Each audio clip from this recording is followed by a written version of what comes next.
Hello, my small group leaders. Welcome to March. This is week 1 of March as we dive into a new season, a new month, and that means a new theme. And so this theme that we're going through is forgiveness, which is about deciding that someone who has wronged you or done something wrong to you doesn't have to pay for that wrong, right? So we don't have to get revenge. We don't have to get back at them or anything like that. But it's all about forgiveness, right? Just like letting go of all of that. That goes, of course, into forgiving others, but also how Christ forgave us. We're going to have a new memory verse, which is put up with one another. Forgive one another if you are holding something against someone. Forgive just as the Lord forgave you. Colossians 3:13. And as we go through this, today's bottom line is going to be everybody needs forgiveness. And so let's go ahead and dive into what this looks like. But before I do, I want to celebrate. We have a celebration coming up for you guys, and it is for all of you group leaders. It's going to be a dessert and appetizer fun party that we get to all come together with. So we're going to have the groups and the next gen. Everyone is invited to this big thing in the sanctuary. We're going to have some fun and just celebrate you guys. And that's going to be Friday, March 24th from 7 to 8:30. We'll hear a message from Pastor Sean on how much he loves you guys as leaders and volunteers of the church, and just a blessing for you guys to please come experience and celebrate you with us together, okay? It'll be awesome. But again, that is Friday, March 24th from 7 to 8:30. I'll be sending you guys some emails and reminders and stuff about that as well. Okay, this first activity that you need, you'll have some colored pencils, and basically what you're going to do is you're going to play pickup sticks, if you remember that old game. And so, but instead of pickup sticks, we're going to use colored pencils, and so you'll drop all the colored pencils on the table or the floor, and they'll be all jumbled up and mixed up and stuff. And the goal is to, when it's your turn, grab as few of the pencils as possible. The thing is, if one of the pencils moves, you also have to take that pencil. And so, basically, since they're all mixed up and you're trying to only take one pencil at a time, the child with the least amount of pencils at the ends wins. Because if any of those other pencils move while you're trying to get that one pencil, then you have to also get whichever pencil moved. So that'll be really fun for them, just a fun activity to get them warmed up and started. You have a second just for fun activity if you want to go through that. It's basically like if I were a blank, then I would blank because I blank. And so like if I were a paintbrush, I would paint everything that I see because I love when things are colorful, something funny like that. And so what they're going to do is creatively think of things that they would put in or be, and how that would, like, what would happen if they were that thing. And so that'll be just basically another fun activity for them to warm up with, because they haven't even been introduced to the theme yet. Now, when we go into the Bible story today, we're talking about the woman that anointed Jesus's feet. And so with this woman that anointed Jesus's feet, he was in the house of a Pharisee, and the Pharisee was thinking to himself, why, if Jesus only knew who she was, right? She's a sinner, like she's evil, all this stuff, right?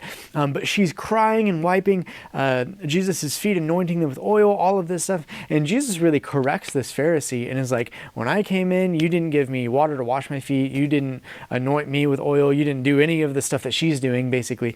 And she has shown more faith and love than you ever have. And so her sins are forgiven. She can go ahead and leave and all of that stuff. And then you're kind of left in a cliffhanger with this Pharisee. Like, what happened to the Pharisee? Who knows? And so as you go back into small groups from that Bible story, really good one, then we're going to be going through the discussion questions. Try to go through those discussion questions right away. I've seen that really working with the groups, is if you dive straight into those discussion questions, they're kind of ready for it.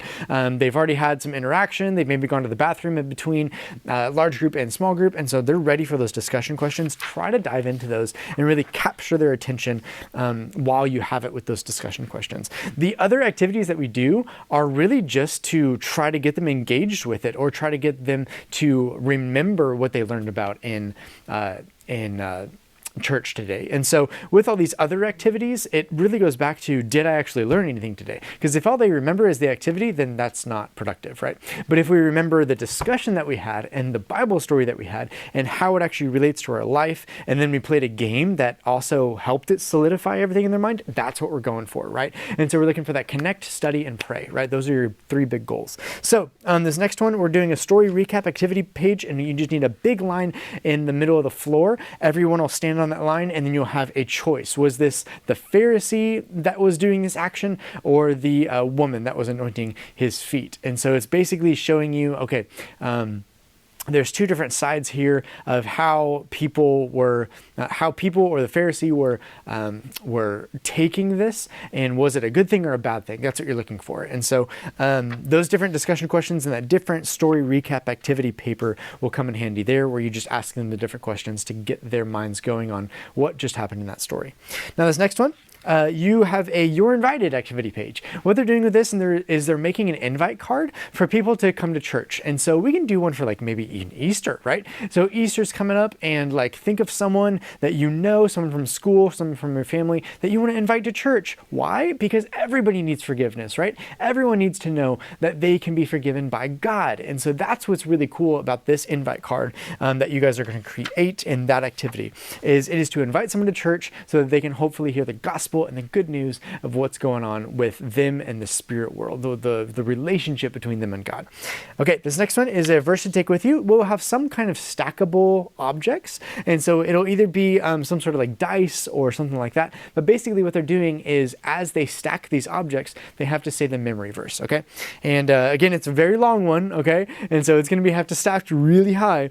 But with this, they're supposed to say the whole part of the memory verse every time that they do it. And so whoever turn it is to try to stack it, they can say you can either do it as the next word of the memory verse or just the whole memory verse altogether for each child, to see who can actually accomplish stacking the whole memory verse together.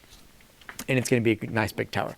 Okay, this next one, you'll want to do some prayer and dismissal. With this, we can, it's optional if you want to do a sticky note activity. With this sticky note activity, they can write a prayer request of someone that needs prayer or someone that they're praying about. Go through practical prayers that they can understand, so that they can really know and understand what to pray for. The thing with children at this age is they're like, okay, I pray for, bless my food and good health, and that's all they really think about, or have a good day. Try to dig deeper into that if you can, with just some deeper prayers of what we actually should be praying for, and use like your real life examples of what you're be praying for right now, or people that you're praying for, things like that. And that's it for this week, guys. Thank you so much. Again, don't forget to mark your calendars for March 24th. It's a Friday, from 7 to 8:30 p.m. Hope to see you guys in a little bit. Thanks.